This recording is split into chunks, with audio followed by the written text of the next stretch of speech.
Pero como podemos ver, la preocupación empezó hace un año con el colapso del petróleo y también la devaluación del peso. Y también vemos que el mercado accionario también ha caído y se ha deprimido como resultado de eso. La sorpresa, sin embargo,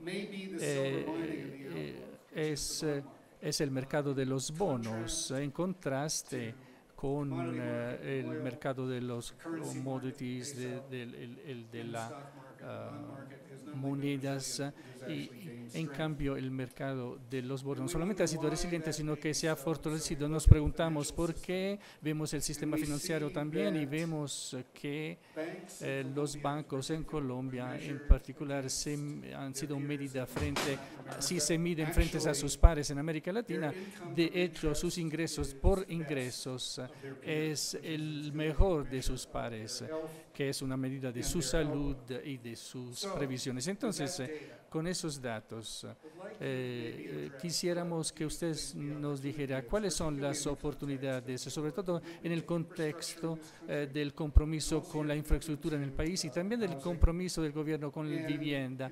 Y cuando analizamos todo esto, existe una oportunidad, presidente Santos, con base en lo que estamos viendo desde el punto financiero. Estamos en un punto importante. Primero que todo, muchas gracias, Matthew, por estar con nosotros. Me dijeron que debería contestar en inglés porque tenemos un público por fuera de este salón que nos está viendo en todo el mundo, así que, pero dicen que debería contestar en español. ¿Es mejor inglés? Bueno, entonces estoy de acuerdo con usted que voy a contestar en inglés. Como dije, bienvenido, es un placer verte otra vez y me agrada que esta primera conferencia de Bloomberg se dé en nuestro país. Ustedes vienen en un momento importante y correcto porque, como dicen los chinos, estamos viviendo tiempos interesantes.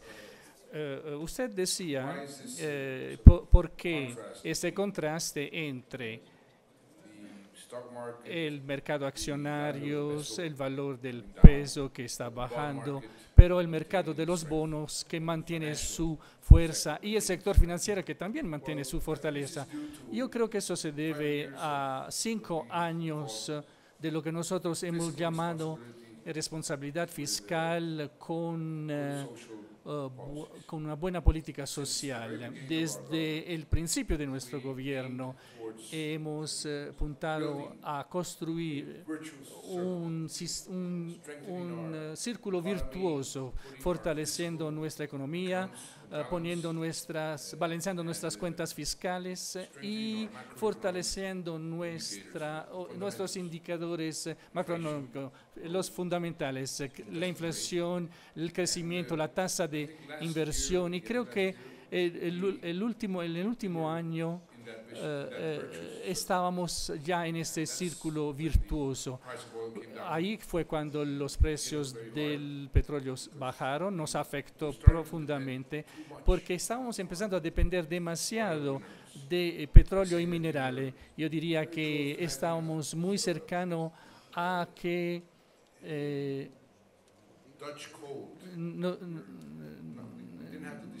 nos diera un resfriado. No nos estábamos enfermando todavía, pero estábamos tendiendo a esta dependencia exagerada de minerales y petróleo. Entonces yo creo que esa situación en la cual tenemos que pasar ahora quizás es una bendición porque nos está obligando a diversificar nuestra economía en el momento exacto, correcto. Y estamos empezando a lo que nosotros llamamos ahora una austeridad inteligente. ¿Por qué la llamo así, austeridad inteligente? Hasta ahora nuestra tasa de crecimiento, como lo ha mencionado usted, éramos los líderes en América Latina, pero era un crecimiento sano. En términos de inflación hemos creado más empleos que cualquier otra economía en la región y los indicadores sociales, pobreza y pobreza extrema, han bajado más que en cualquier otro país, 12% la pobreza en 5 años. y tenemos que mantener esta tendencia. Entonces, ¿cómo estamos ahora enfrentando esta nueva situación? Lo estamos haciendo ajustando nuestra situación a tiempo. Hemos disminuido nuestra inversión. Hemos eliminado de nuestro presupuesto 17.000 millones de pesos de nuestro plan de desarrollo. Hemos tomado medidas para disminuir el gasto del Estado, del gobierno, y estamos combinando la financiación del déficit que ha provocado los ingresos del petróleo con una mezcla correcta entre un poquito más de deuda, más ingresos fiscales y austeridad.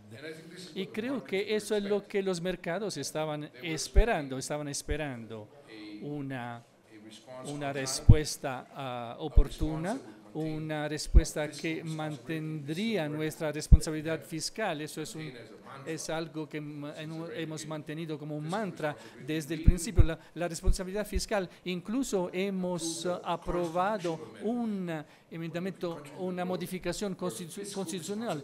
Es uno de los pocos países del mundo donde la responsabilidad fiscal en nuestra Constitución está al mismo nivel que los derechos fundamentales de las personas, porque nosotros pensamos, y yo he pasado por esta experiencia, porque pensamos que el desequilibrio fiscal, la crisis fiscal, afecta a los derechos de las personas directamente, porque veamos lo que pasa en Europa, en Grecia o en España o en Portugal. Hay que recortar el presupuesto de salud, de educación, seguridad.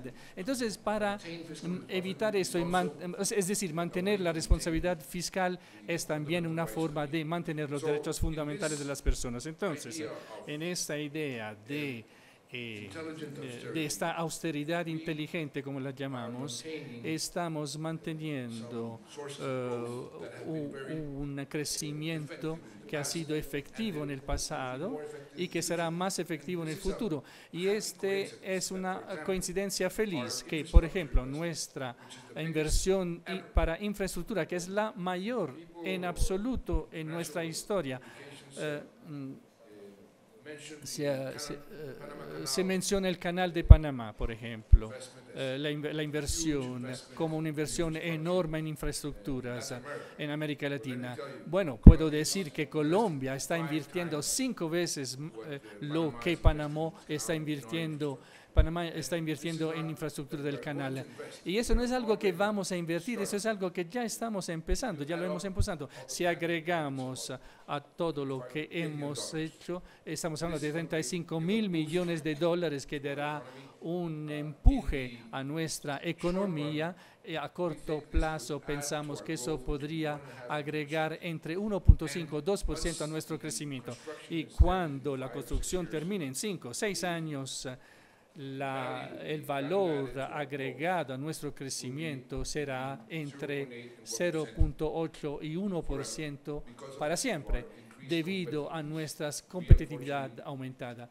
Nosotros ahora estamos en el número 18 en infraestructura según el Banco Mundial, pero con esta inversión nosotros vamos a ser el tercer país en América Latina después de Brasil y de México en términos de infraestructura. Y la otra fuente muy efectiva de crecimiento va a ser la vivienda. Lo ha sido muy efectivo porque jala 32 industrias, sigue habiendo un déficit enorme en vivienda, así que estamos promoviendo la vivienda, la construcción de vivienda, sobre todo para la clase media, porque lo hemos hecho para las clases de ingresos menores y queremos hacerlo para la clase media.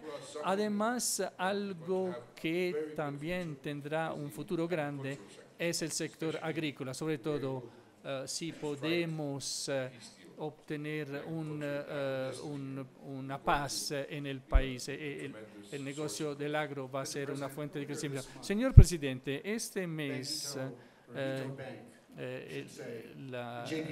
JP Morgan y los bancos han justamente hablado de lo que usted dice, la macroeconomía, han analizado también el sector bancario, Eaton Bank y JP Morgan han dicho que las oportunidades para Colombia están ahí y que la razón es para volver a Colombia, para los inversionistas extranjeros, es justamente la situación actual. ¿Usted está de acuerdo? Obviamente que estoy de acuerdo con eso. Y el sector financiero en Colombia es muy fuerte. Y pudo, por ejemplo, durante la crisis del 2008-2009, pasar por esta crisis casi sin ser afectado. Eso es algo que empezamos hace 15 años. Yo era ministro de Hacienda en ese momento, hace 15 años, y pusimos unos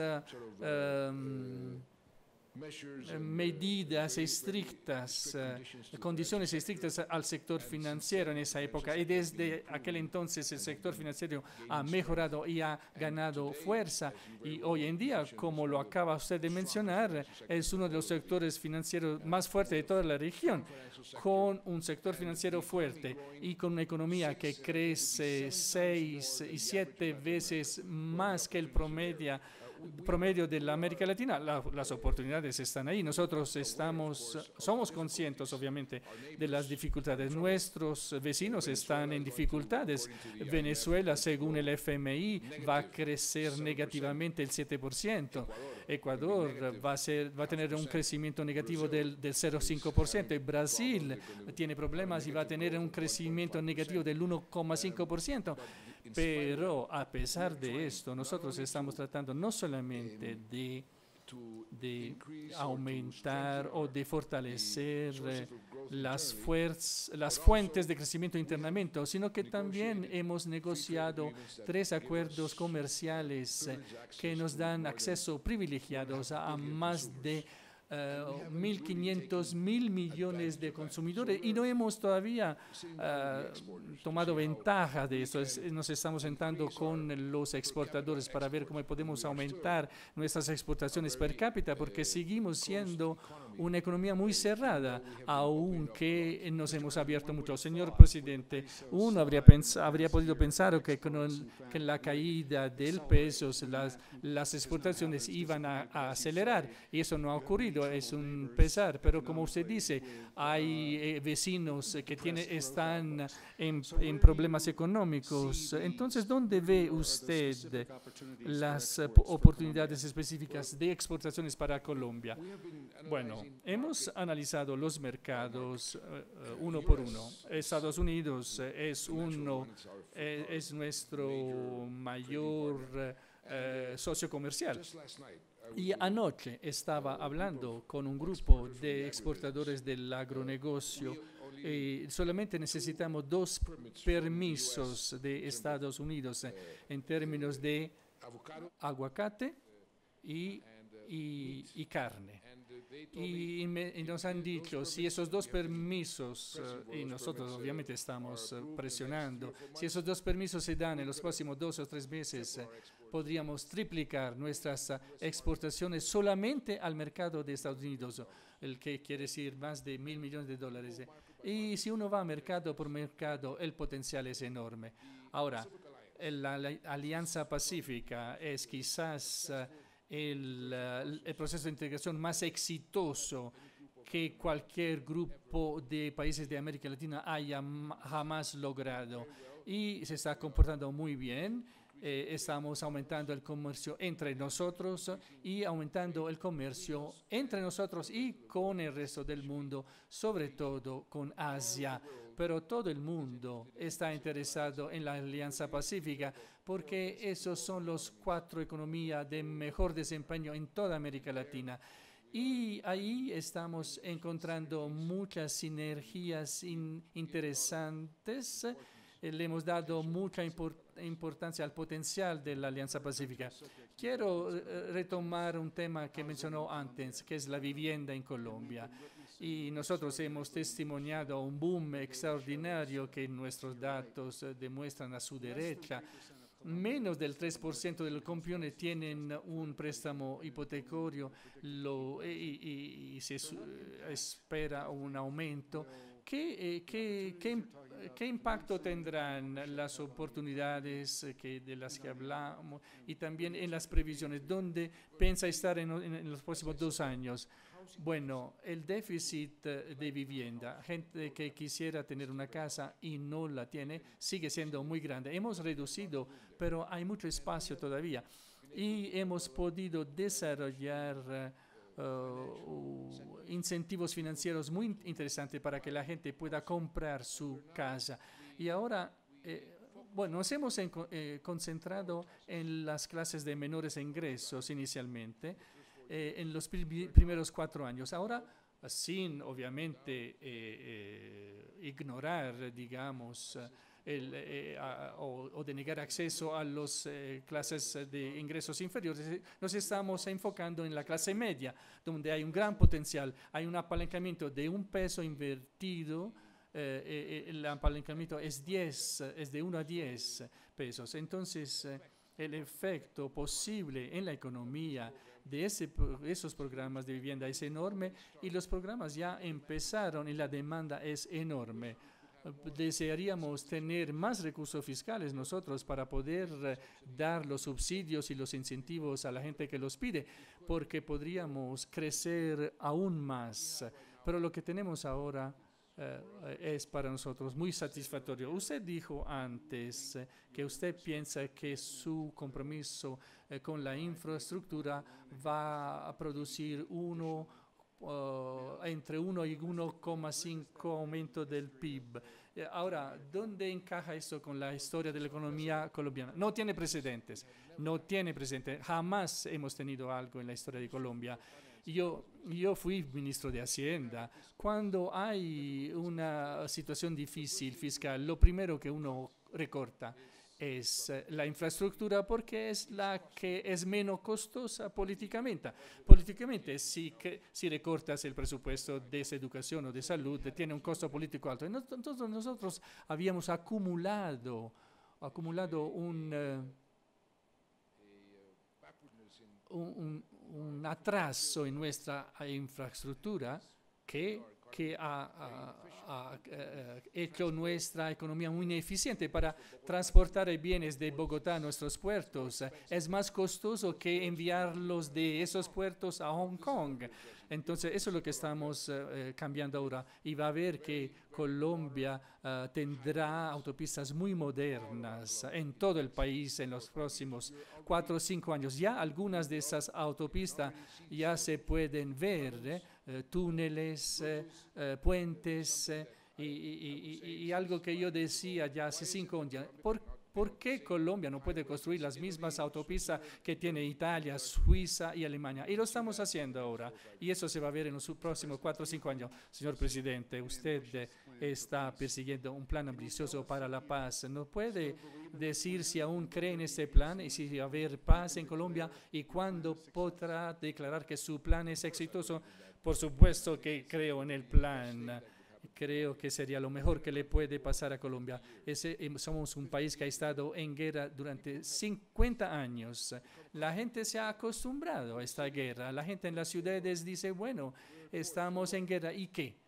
Y eso es muy malo para la economía y ha tenido un costo económico muy, muy alto, aparte del costo social, pero eso ha sido como un freno que hemos tenido en nuestro desarrollo durante muchos, muchos años. Una de las razones por las cuales este potencial enorme que tenemos en el agronegocio no se ha dado es porque el conflicto está concentrado en las áreas rurales, la gente no invierte, el Estado no es presente ahí debido al conflicto. Entonces, esto va a abrir un conjunto de ventanas que jamás vimos antes. Muchas universidades y organizaciones multilaterales y centros de pensamiento han hecho cálculos distintos sobre lo que podría ser, por ejemplo, el efecto sobre el crecimiento. En promedio dirían entre 1,5 y 2% más crecimiento por año, por siempre, para siempre, si llegamos a un acuerdo de paz. Pero no solamente eso. hubo un estudio reciente de la Universidad de los Andes acerca del impacto de la guerra sobre nuestra productividad. Y ellos midieron la productividad, por ejemplo, de la gente que ha sido desplazada por esta guerra y que ha llegado a las ciudades, a los cinturones de pobreza de las ciudades. Y esa productividad disminuye del 50 al 90% debido al conflicto. Entonces, mirándolo por el otro lado, el impacto solo en productividad es enorme. Este mismo estudio dice que algunas áreas pueden crecer al 5-7% si no hay guerra, no hay conflicto. Entonces hay un potencial enorme para desencadenar si llegamos a la paz. Yo tengo la confianza de que sí llegaremos a la paz. No ha sido un proceso fácil. Hemos escogido un sendero, una ruta que es muy difícil. Es muy difícil explicarle a la gente que estamos hablando de paz en el medio de la guerra. Eso es algo que el primer ministro de Israel me decía cuando él hablaba con Arafat. Rabin, el primer ministro Rabin decía, voy a hablar con los terroristas, voy a tener un acuerdo de paz, una negociación para como si no hubiese terrorismo, pero voy a luchar contra el terrorismo como si no hubiera un acuerdo de paz. Eso lo decía él y eso es lo que hemos hecho nosotros durante 3 años. Eso, por supuesto, tiene un costo político altísimo porque la gente no entiende por qué hablas de paz y al mismo tiempo ves la guerra, nuestros policías y soldados muertos, ataques contra la población civil. Y eso ha sido costoso en términos políticos para mí, para mi gobierno, pero estoy convencido más que nunca que ese es el sendero, la ruta correcta para llegar a nuestro puerto de destino, para llegar a la paz.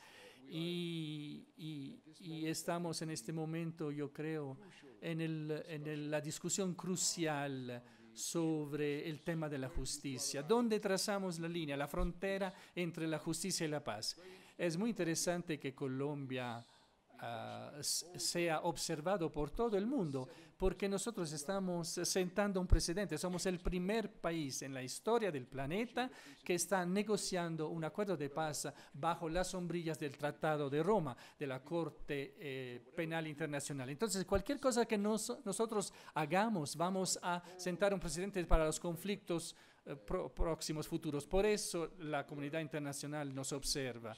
Estamos tomando cada paso de manera muy cuidadosa. Tenemos líneas rojas, frontera roja que establecida desde el principio que no vamos a cruzar. Y muy claramente voy a decir, no estamos negociando nuestro sistema legal, nuestras instituciones democráticas, nuestro modelo económico o la propiedad privada o nuestra política de inversión o política fiscal. Nada de eso se está negociando en la mesa de negociación. Simplemente estamos negociando una agenda que ya se ha acordado, son 5 puntos, hemos acordado ya 3 de esos 5 puntos y si necesitamos un acuerdo sobre justicia y el DDR, desmovilización, desarme y reintegración. Si llegamos a un acuerdo sobre la justicia y el DDR, vamos a tener la paz en Colombia y Colombia va a ser un país distinto para mejor. Seguramente usted tendrá alguna idea de los tiempos y podría compartir con ustedes este cronograma. Mi cronograma, a ver, más pronto mejor. Más pronto lleguemos a la paz, lo mejor.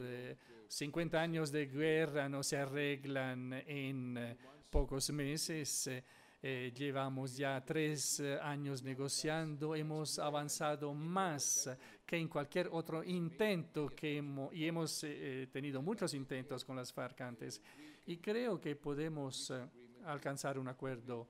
Ojalá en el futuro cercano. ¿Qué tan cercano? No quiero comprometer a decirlo porque cada vez que menciono un mes o algo pues se repercute en contra de mí. Entonces voy a decir, tiene que ser pronto, eso sí, porque la paciencia, mi paciencia tiene un límite, la paciencia del pueblo colombiano también tiene un límite.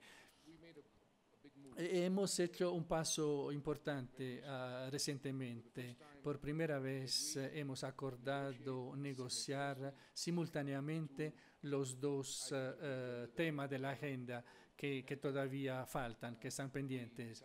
Hemos decidido cambiar nuestros procedimientos de trabajo, sentarnos y no levantar la mesa hasta que no haya un acuerdo. Es una señal muy positiva. Y dije a los colombianos y a las FARC, en 4 meses tenemos que tener avances concretos. De lo contrario, ese proceso estará en problema y creo que tendremos buenos avances en esos dos temas en los próximos 4 meses, porque si podemos aclarar o resolver sobre todo el ítem de la justicia, entonces estamos bien. En este momento, los inversionistas globales y seguramente también los inversionistas nacionales están pendientes de sus palabras porque quisieran saber cuándo empezará la paz en este país. ¿Qué puede decirle a ellos? ¿Qué mensaje puede compartir con ellos para darles confianza? Bueno, estamos, como en cualquier guerra, estamos empezando a desescalar el conflicto. Estamos reduciendo la intensidad del conflicto. Las FARC han declarado ojalá por última vez, un cese al fuego unilateral. Nosotros hemos respuesto diciendo, bueno, no vamos a bombardear sus campamentos en las áreas donde ustedes están. Y la esperanza, la ilusión es que de ahora en adelante